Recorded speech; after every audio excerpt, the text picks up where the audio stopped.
तो वही के कारण कहवे को मतलब जो है, क्योंकि बुंदेलखंड की जो पृष्ठभूमि बनी है कि पता लगा कि परमात्मा श्री राम के पुत्र लव, उनकी 38वीं पीढ़ी में राजा हेमकरण हुए, ऐसी किंवदंती है, कहा जाता है।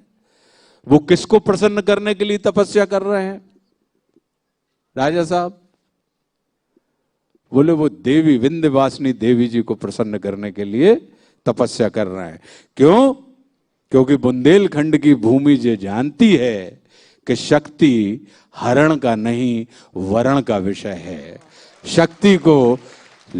शक्ति को साधा नहीं जा सकता, शक्ति को सिद्ध किया जा सकता है।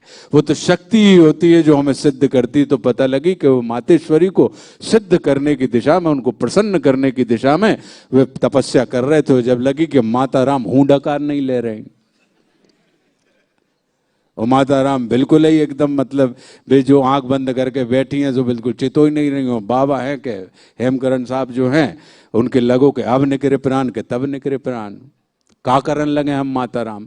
जब उनकी समझाई में नहीं आई तो उन्होंने कही कि अब जब आप जन्म ही नहीं ले रही, तो ऐसे जन्म को जब आप दर्शन ही नहीं दे रही, प्रसन्न ही नहीं हो रही, और पुत्र की इच्छा होती है कि माता एक बार प्रसन्न हो जाए, काहे? बोले मुक्त पवन सा मनमौजीपन जीवन का आनंद कहाँ है?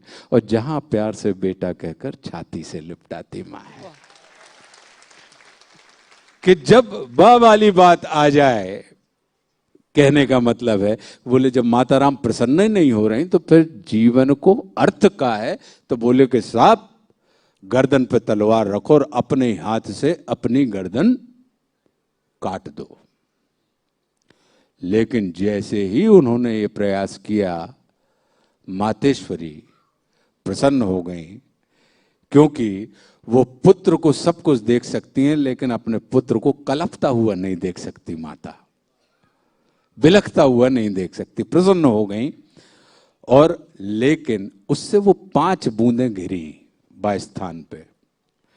तो वे जो 5 बूंदें गिरी, तो उस स्थान को बूंदों वाला क्षेत्र कहा जाने लगा, जो कालांतर में मुख सुख के सिद्धांत से बुंदेल के रूप में परिवर्तित हो गया। और हम और आप उसको बूंदों वाले भूमि को, बूंदों वाले क्षेत्र को बुंदेल खंड के रूप में हम और आप जानने लगे हैं।